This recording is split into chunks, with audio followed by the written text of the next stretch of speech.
my worst enemy, the flesh that's covering me,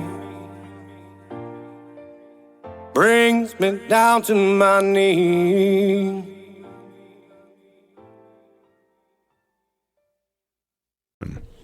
Welcome to Sermons in the Park, a ministry exploring biblical truth from the Word of God, focusing on the truths that help us in our daily walk with Christ in every aspect of our lives. Now, here is your Reverend, Jamie McCaskill. Hello, brothers and sisters, and welcome back to an all-new Sermons in the Park. As always, I am your Reverend Jamie McCaskill. Now, this is unusual, right? We're doing this week, the third one in a row this week that you guys are getting off of me. But this is one that's been sitting on my desktop for a while, and every so often I kind of glance at it and and I'm like, I really need to get this one done, and I come up with something else that I want to do. But a while back, well, let me start off with this way instead. You know, you've heard me repeat it on here how many times? I love the story of David. It's one of my favorites.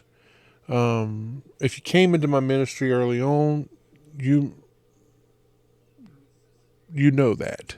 You know, I did one of my early sermons was on how we can be more like David. What we could learn from the story of David. So many of you who've come into my ministry later, though, you may not be aware of that. But there was a book that I'm not going to promote it, but it's by a well-known minister, and it helped me change my views. It literally helped me change my life, and it caused me to focus more on my ministry. I've spoken to many people who usually love to tell me about how, David fought other giants, right? We all know about him fighting Goliath. It's the one that we focus on. But these people, they love to point that out. Oh, David fought other giants. And the majority of people who hear this story, they just automatically assume that these other giants were the brothers of Goliath. So how about this? How about today we'll answer some questions like we usually do. We'll discuss things and we'll answer some questions. How about, did David have to fight against 4 of Goliath's brothers? That'll be the first question. And then we'll ask, why did David pick up 5 stones before he went out there to fight Goliath? How about we start off first by doing this? Let's talk about Goliath. How big was he? How strong was he? Remember, Goliath was a giant. Don't get it twisted. He was a giant. We know that from the biblical account, he hailed from a city called Gath. How tall was Goliath? The Bible tells us that Goliath stood 6 cubits and a span. Read with me. We're going to look at 1 Samuel chapter 17, verse 4. 1 Samuel chapter 17, verse 4. There we read this. And there went out a champion out of the camp of the Philistines, named Goliath of Gath, whose height was 6 cubits and a span. I used several different commentaries here. Mostly just the ones I had, and I tried to look a little bit online at other commentaries. What I discovered was most of them say that a cubit is anywhere between 43 centimeters and 53 centimeters. I know this is in centimeters and not inches as we do here in the U.S. And they said that a span is about 23 centimeters. So if that's true, that means that Goliath was either 2.8 meters tall or even bigger. For my American friends who measure the same way I do, that makes Goliath easily over 9 feet tall. So let's look at 1 Samuel again, chapter 17, and we're just going to continue from where we stopped, verses 5 to 7. So 1 Samuel 17, verses 5 to 7. And he had a helmet of brass upon his head, and he was armed with a coat of mail, and the weight of the coat was 5,000 shekels of brass. And he had greaves of brass upon his legs, and a target of brass between his shoulders. And the staff of his spear was like a weaver's beam, and his spearhead weighed 600 shekels of iron, and one bearing a shield went before him. So someone walked in front of him carrying his shield. So that coat of armor he wore easily would have weighed about 78 pounds. Now, I did see where some of the commentaries I read, they made it even heavier. They said that it was 156 pounds. So take with that as you will. And that spear, oh my God, the spear would have been 26 feet long. Do you realize that? 26 feet. And the head of that spear alone would have weighed 17 pounds. Goliath was a very, very formidable opponent. If you read in the account, I don't have this in my notes here, so I'm going off. If you read in the account, all of these warriors, these Hebrews that were standing against him, these were warriors. They were all hiding. Even King Saul, who was not a small man himself, he was a giant among the Hebrews. He was hiding out of pure fear from what they saw when they saw Goliath.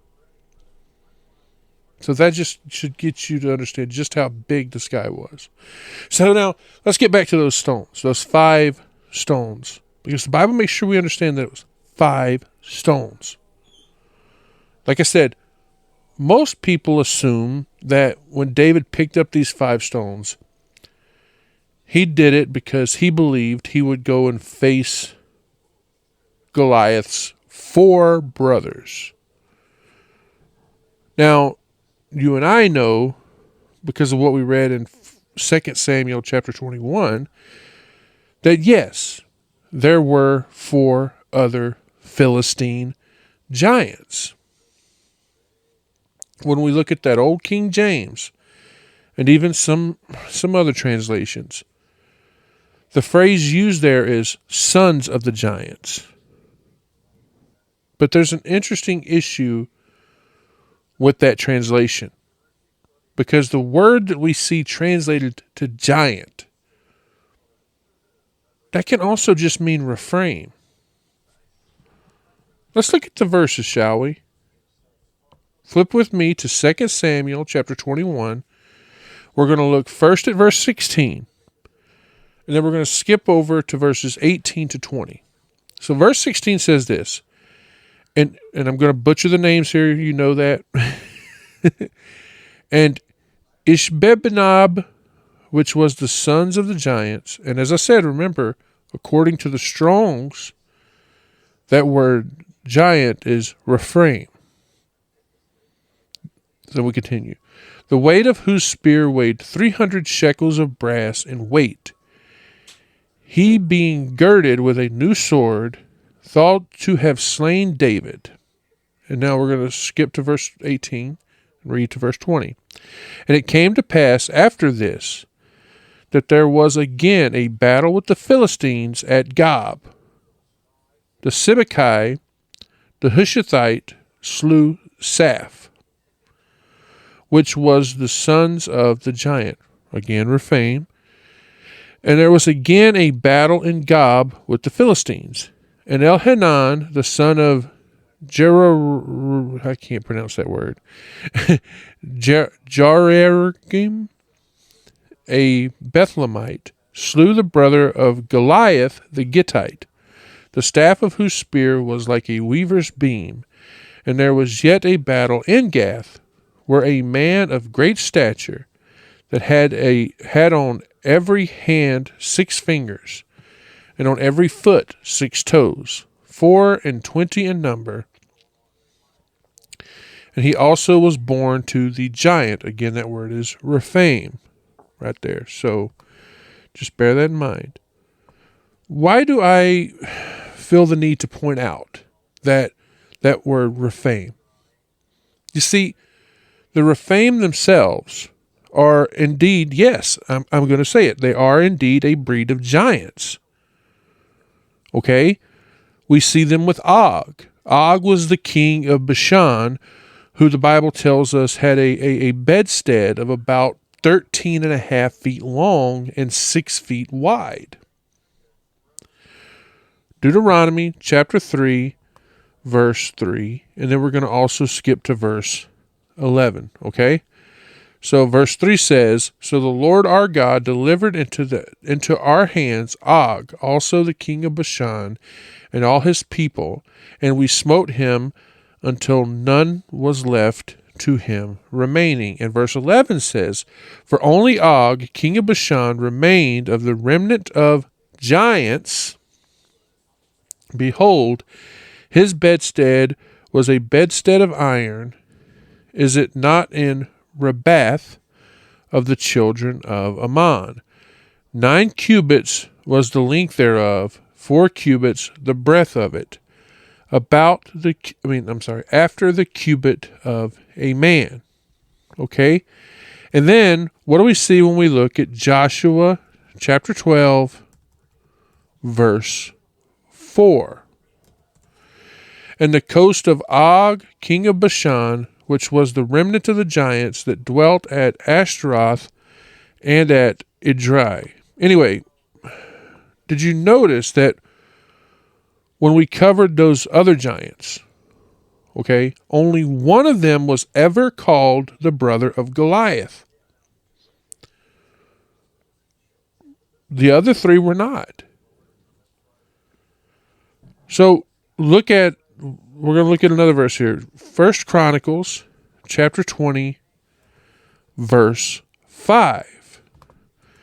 And there was war again with the Philistines, and Elhanan the son of Jair slew Lahmi the brother of Goliath the Gittite, whose spear staff was like a weaver's beam. Also, think about this. Nowhere in Scripture do we ever read how many brothers Goliath has. There are also another race of giants as well that are listed in the Bible, and those were called the Anakim. The Anakim, look with me. Look with me at Numbers chapter 13, verse 28, and then we're also going to skip ahead again, and we're going to look at verses 32 and 33. Verse 28 says, Nevertheless, the people be strong that dwell in the land, and the cities are walled and great, and moreover we saw the children of Anak there. Skip to verses 32 to 33. And they brought up an evil report of the land which they had searched unto the children of Israel, saying, The land through which we have gone to search it is a land that eateth up the inhabitants thereof, and all the people that we saw in it are men of a great stature.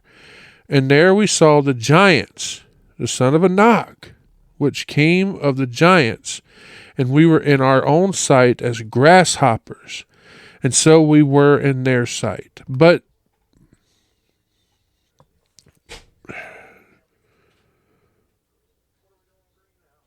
they don't seem to have anything to do with the Philistines, do they?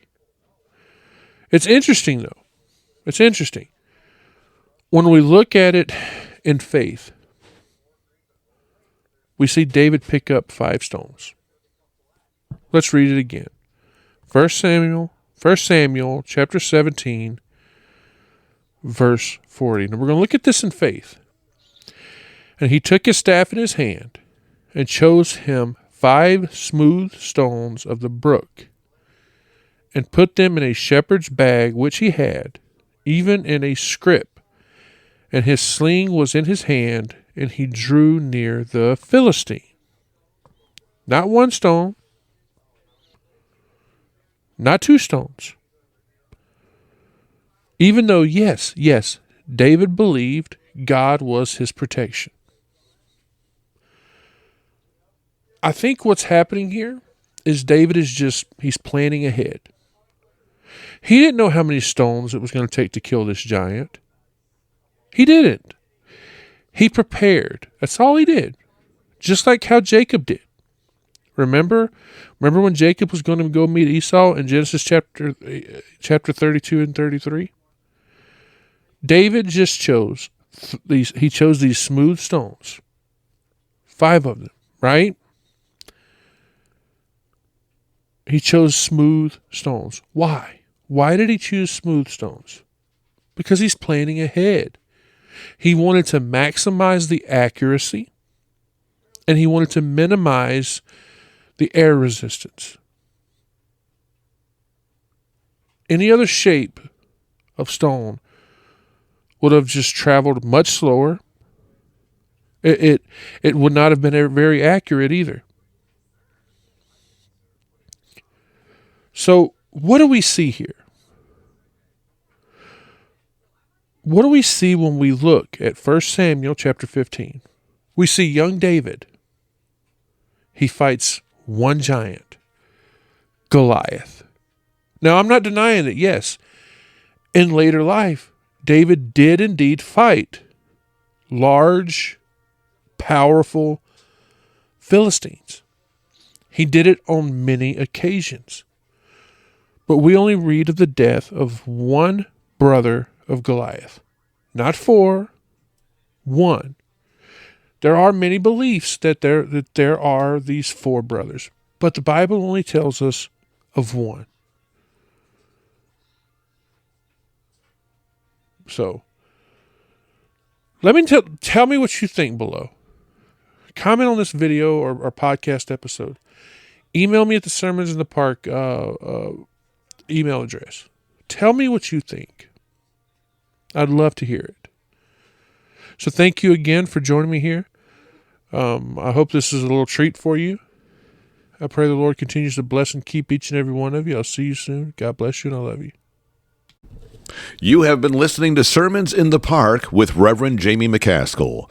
Be sure to follow us on YouTube, BitChute, and Rumble. And as always, thank you for listening. There's joy for the morning, sinner be still.